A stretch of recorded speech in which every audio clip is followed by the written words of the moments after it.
تبارك الذي نزل الفرقان على عبده ليكون للعالمين نذيرا. اللهم صل على محمد وعلى آل محمد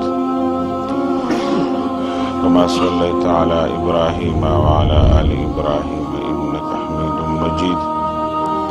اللهم بارك على محمد وعلى آل محمد كما باركت على إبراهيم وعلى آل إبراهيم إنك حميد مجيد.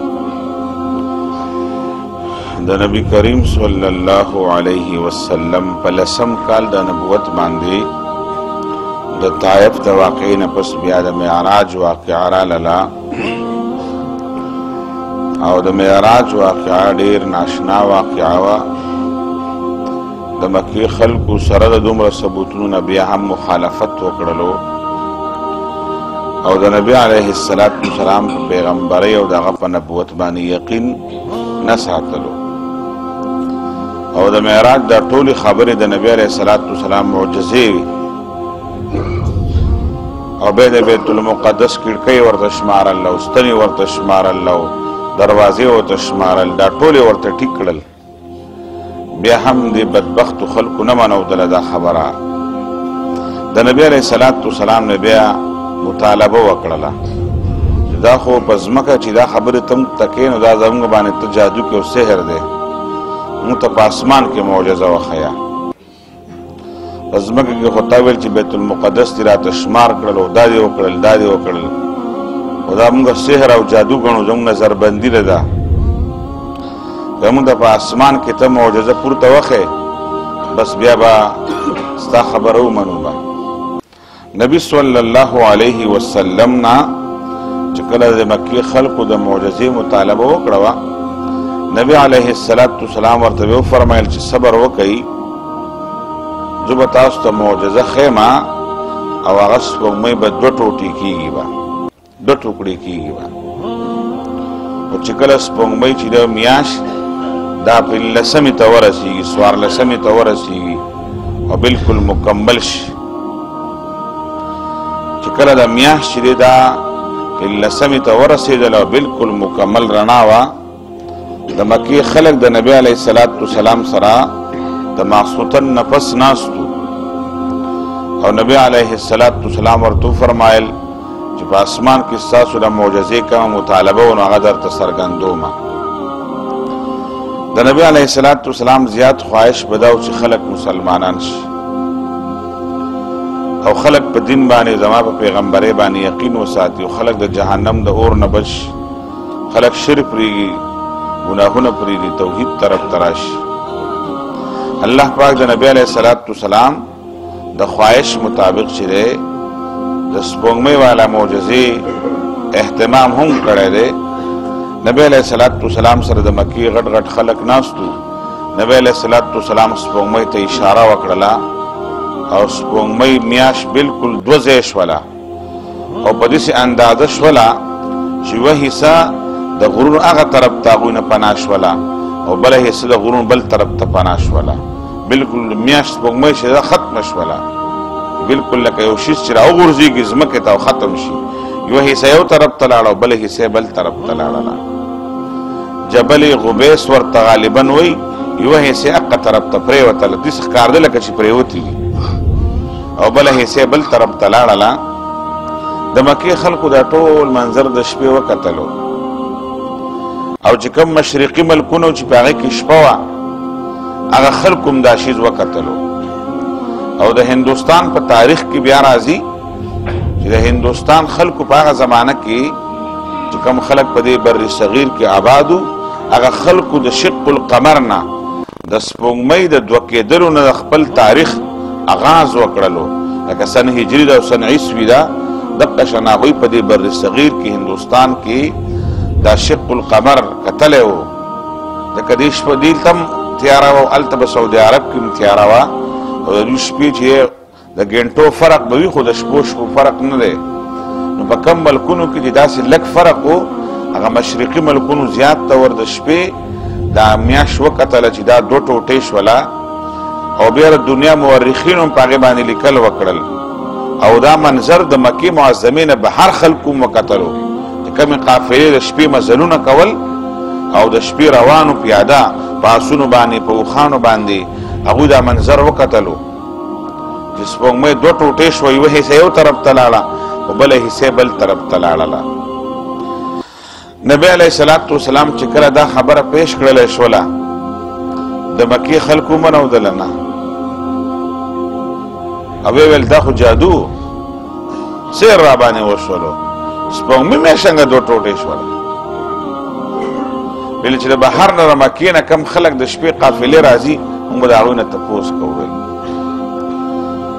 نو بیا دوی په دې لارو کې کېناستل چې کوم خلک به مکې معظمې ته راتلل د بهر نه د شپې کم خلکو مزل کړی و هغه خلک د شپې راتلل نو دوی د خلکو نه تپوس وکړو چې بېګا تاسو څه واقعه کتلې ده هو که نه بېګا ډېره ناشنا واقعه شوې ده جي څه واقعه وه یاره بېګا دا سپوږمۍ دوه ټوټې شوه نو هسې که انسان ووایي چې دا نبی علیه صلات وسلام نعوذ بالله دلته په دې خلکو باندې جادو وکړلو دا چې کم خلک په لار راغلي وو کم خلک په هندوستان کې وو او کم خلک په نورو ممالکو په هغې باندې چا نظر بندي وکړو جادو چا وکړلو د بهر قافلو والا خلکو هم ویل چې موږ بېګا دا منظر موږ کتلی دی ډېرو خلکو د مکې خلکو ته ګواهي ورکړله او قرآن شریف د هغې بیا تذکره کړې دا دومره اهمه واقعه ده چې اقتربت الساعة وانشق القمر الله فرمایي قیامت نږدې شولو اقتربت الساعة قیامت نږدې شولو سپوږمۍ دوه ټوټې شوله او الله تعالی د سپوږمۍ سره د قیامت کې تذکره ځکه کړې ده چې الله فرمایي په قیامت کې به دقه شان د هر څه ټوټې ټوټې کېږي به د هر څه به ختمېږي څنګه سپوږمۍ او میاشت تاسو وکتله چې دوه ټوټې شوله الله فرمایي قیامت کې به دا منظر هم تاسو ګورئ بیا چې قرآن شریف بیا ویلی دي اذا الشمس كورت واذا النجوم انكدرت واذا الجبال سيرت واذا العشار عطلت نو دا چې دا نور به او دا سپوږمۍ به او دا ستوري او دا هر څه به راودوړېږي به دا به ختم شي به نو نبي علیه الصلاة والسلام چې دا معجزه پیش کړله د مکې بدبخت خلکو بیا هم د نبی علیه الصلاة والسلام سره حق شانتی د محبت اظهار هم ونه کړلو عقیدتمندۍ اظهار هم ونه شولو او ایمان هم رانوړلو اکثریت خلکو دا د نبی علیه الصلاة والسلام یوه بله اهمه معجزه وه چې نبی علیه الصلاة والسلام د مکې خلکو ته پیش کړله د هغوی په مطالبه باندې وه چونکه د په اسمان کې معجزه پکار ده او چې کوم خلک د فلکیاتو او د دې پورته دغه ماهر خلک دي دا هغه خلکو د ساینسدانانو وینا داره که ساینسدانان دا خبره ونه کړي زموږ په ایمان دی لکه قرآن ویلی دي دوه ټوټې شوې ده خو د هغې خلکو وینا داره چې په دې سپوږمۍ کې داسې چاو شته دی لکه معلومیږي دا چې له دا یو ځلې په دې کې څه حادثه راغلي د دنیا چې کم فلکیاتو پورته ماهرین خلک دي خلک د دنیا د ساینس د ترقۍ په بنیاد باندې دا خبره کوي چې په سپوږمۍ کې داسې چاو غوندې معلومیږي او دا د نبی صلی الله علیه وسلم د معجزې تصدیق دی که ساینسدانان ونه کړي زموږ په ایمان دی ځکه دا خو د دنیا عام خلک دي او د ترقۍ په بنیاد دا خبره کوي او دنیوي علوم په بنیاد خبره کوي زموږ د اسلامي او دیني خبرې له دې تقویت میلاویږي چې واقع قرآن کومه خبره کړې ده د دنیا ساینس هم دا خبره مني او د نبی علیه الصلاة والسلام دا خبره ټیک ده نبی علیه الصلاة والسلام د دې خلکو د دومره معجزو د اسراء او د شق القمر خبرې باوجود نبی علیه الصلاة والسلام اندازو دا خلک ډېر زیات دې تر اثر نه کوي نبی علیه الصلاة والسلام یو بله منصوبه جوړه کړله په هغه زمانه کې به د دنیا خلک مکې معظمې ته راتلل به د شوال کې به د خلکو راتلل شو شوال ذوالقعده ذوالحجه محرم دا څلور میاشتې به دا حرم او مکه معظمه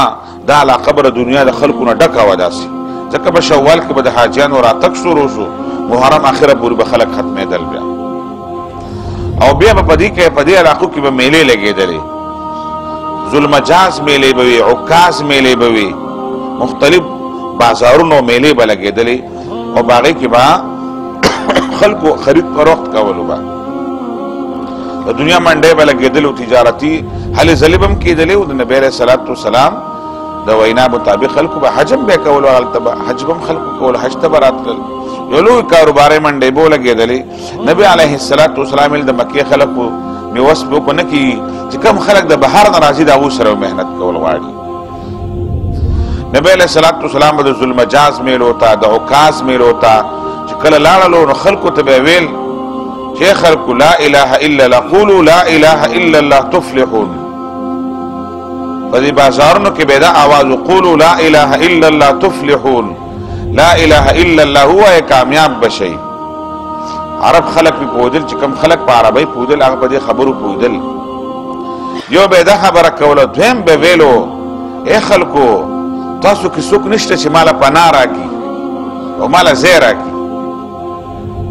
نبی علیه السلام به دا خبره هم کوله په هغه میلو کې به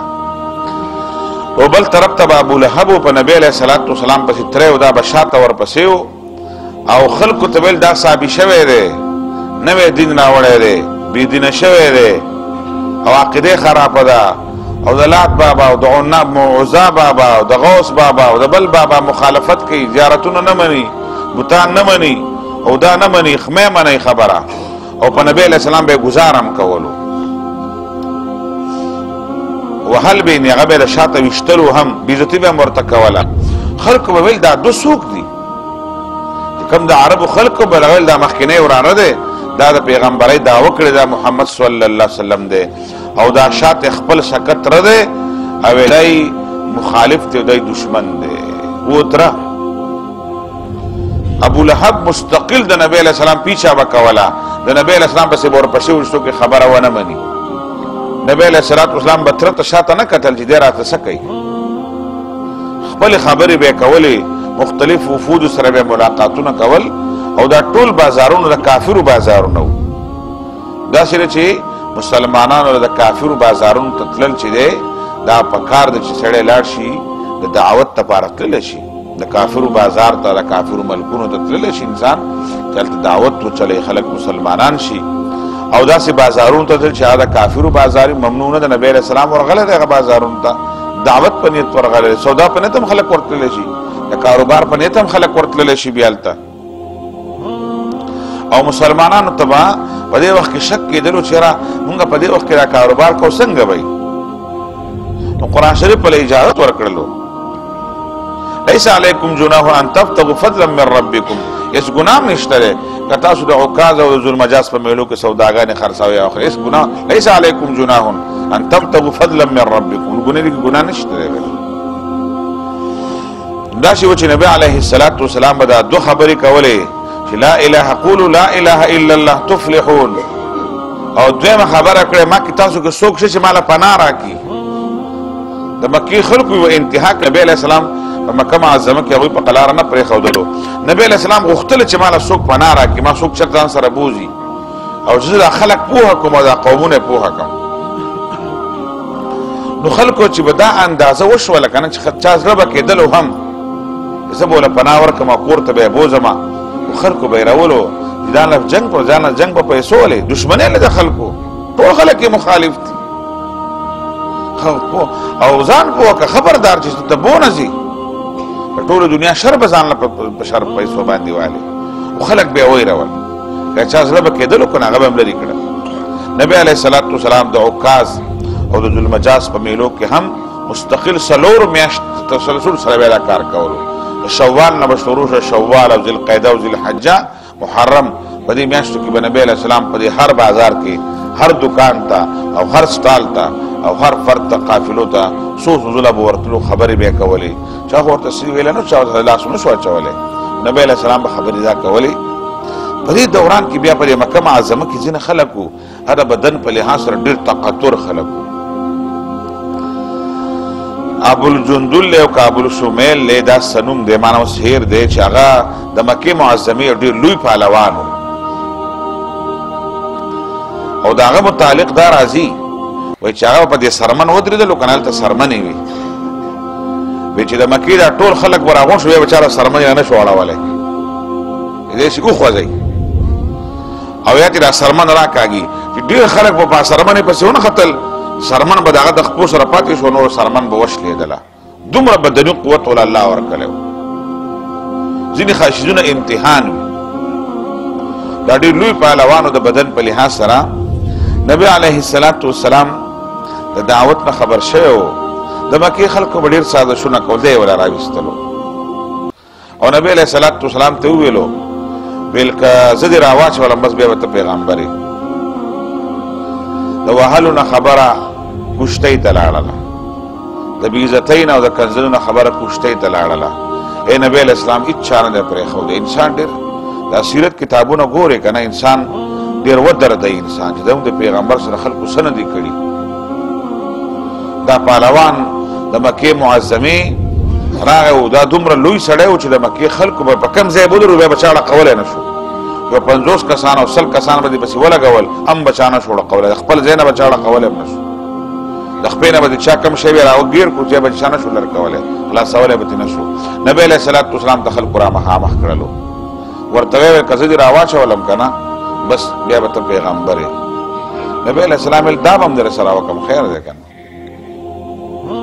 یو پیغمبر له الله پاک د 40 ځوانانو بدني قوت او طاقت ورکړی وي، او بیا د کمو ځوانانو د جنتي ځوانانو د یو ځوان د دنیا د 100 ځوانانو قوت او طاقت لري. ډېر لوی بدني قوت الله پاک نبی صلی الله علیه وسلم له ورکړی، ډېر لوی بدني قوت الله ورکړی، روحاني قوت الله پاک ورکړی. نبی علیہ السلام فرمایي دا پرځونې هم وکړو، خیر دی. وایي تاسو بس هم مسلمانېږئ، بس هم یقین جوړېږي ستاسو. نبی علیه السلام له چې کله په پرځونو باندې ورغی که نه، نبی علیه السلام ډېر په اسانۍ باندې راواچو. ټول خلک حیران شو، دا خو څه پورې چا نه یې راسملولی. او نبی علیه السلام ډېر په طریقه باندې پرې باسلو. نو مکار خلک هو که نه ویل زه ځي برابر نه وم، بیا راله په غېږه راشه. نبی علیه السلام الله پاک چرته هم پاتې نه دی راویستی او چرته هم کمزوري خبره نه ده کړې. نبی علیه السلام ویل زه بیا راله راشه، او نبی علیه السلام بیا هم ښه په قلار راسملولو. دا د مکې خلک دا ټول هر څه ګوري، دې پهلوان ته هم د خپلې پهلوانۍ پته ولګېدله. نوم یې رانه اوس هېر دی، انشاءالله سبا به درته نوم ووایم چې څه نوم یې دی. نبی علیه السلام ته وویل د الله رسوله زه خو بیا داسې ټیک نه وم، بس هم در نه رالم، د الله رسوله بیا راله راشه. او نبی علیه السلام ورته بیا به دله درشم، خیر دی. په 3مه پیره هم نبی علیه السلام هغه راوپرځو، ښه په قلار یې رسملو. خلکو ومنودله ورسره نه. دومره بدبخته پهلوان و که نه، دومره بدبخته و چې د نبي صلی الله علیه وسلم سره بدې ردې وویلې او د نبی علیه السلام توهین او بېعزتي وکړله، او الله تعالی بیا هغه سره چې څه کړي و هغه بیا وکړه ورسره الله پاک، هغه خبره نه کوو. خو نبی علیه السلام د مکې خلکو وکتلو چې راویې پرځو، دا لوی پهلوان یې راوپرځو. دغه شان یو بل پهلوان راغلی دی، د بهر نه راغلی و، او نبی علیه السلام ته هغه په خپله فرق کړی و که زه دې وپرځم زه مسلمانېږم. ډېر لوی پهلوان و، زید ابن ولید دی غالبا دا څه نوم یې دی.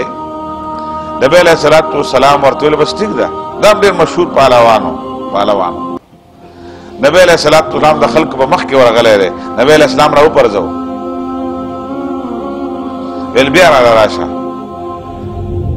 نبی علیه السلام یې بیا را په غېږ کې شه، او چې بیا ورله هغه ورغی نبی علیه السلام بیا هم را وپرځو. په 3مه پیره د هغه په زړه کې داسې اضطراب غوندې و. نبی علیه السلام ته فرمایي ګوره دې نه 2 ځله خو مې راوغورځولې که نه، زما د دې نبوت او زما د رسول صداقت ستا په زړه کې راځي که نه راځي. ویل په 3مه پیره مې راواچو، بس په 3مه پیره بیا نبی علیه السلام هغه نه غېږې چاپېر کړه، راویې غورځو. ته زور مور یې ورسره به نه کولو، دا دواړو سره زورونه نه دي کړي، په ډېره ښه طریقه بیا راسملو. بیا هغه مسلمان شو، هغه کلمه ویلې ده، هغه مسلمان شوی و. وګورئ د نبی علیه السلام سره خلکو پهلواني وکړې ده. ښه نبی علیه السلام نه غاړه هم چاپېر کړې ده چې راځئ پرځونې وکړو. دا پرځونې ماشومان کوي. خو نبی علیه السلام وفرمایي تاسو خلک په کومه طریقه مسلمانېږئ چې هغه طریقه در سره وکړو. معجزې غواړي چې معجزې پیش کما، که پرزونه غواړي چې پرزونه سره وکما، که فصاحت او بلاغت غواړي چې فصاحت او بلاغت کې سره خبره وکما. داسې و چې د کم خلکو په ذهنونو کې ضد او عناد وي که نه، هغه خلک اسلام طرف ته او دین طرف ته نه راځي. نبی صلی الله علیه وسلم دا وخت چې دی دا چې کوم د سیرت ورځې شروع دي، دا د نبی علیه السلام په زندګۍ کې د ټولو نه سختې ورځې دا وي، ځکه نبی علیه السلام خلک په مکه معظمه کې نه پرېښودل، نو ډېر لوی تکلیف والا ورځې وي. دا 11 کال بیا شروع دی د نبی علیه السلام د نبوت، او دا سختترین ورځې د نبی علیه السلام د نبی علیه السلام د سیرت دا معطرې خبرې، خوشبودارې خبرې، د ایمان نه ډکې خبرې دې لپاره کوو چې زموږ ایمانونه مضبوط شي، زموږ ذهنونه مضبوط شي، او د خپل نبي صلی الله علیه وسلم د زندګۍ نه خبر شو چې موږ وایو د نبي په طریقه به زندګي تېروو. ستا نبي څنګه زندګي تېره کړه؟ سیرت ووایه. موږ وایو که نه د نبي په طریقه به زندګي تېروو. ته ما او تا د نبي د زندګۍ نه خبر یو؟ نه، د نبی زندگی دی سیرت تا وی. خلقو له د نبی علیہ السلام سیرت نه معلوم، څنګه به د نبی علیہ السلام په طریقه به زندگی تیرو. احادیث به ولغواړي، قرآن به ولغواړي، د نبی علیہ السلام تعلیمات ته پکې دی. وجه نمونه د اسلام سره او دین سره خپل تعلق جوړ ساتل پکار دي، او دین پوهه حاصلول پکار دي. الله پاک نبی دعا را چې الله پاک زموږ په زړونو کې د نبی علیہ السلام مینه محبت را پیدا کړي، او مضبوط یقین او مضبوط ایمان را نصیب کړي. سبحان ربک رب العزة عما یصفون وسلام علی المرسلین والحمد لله رب العالمين.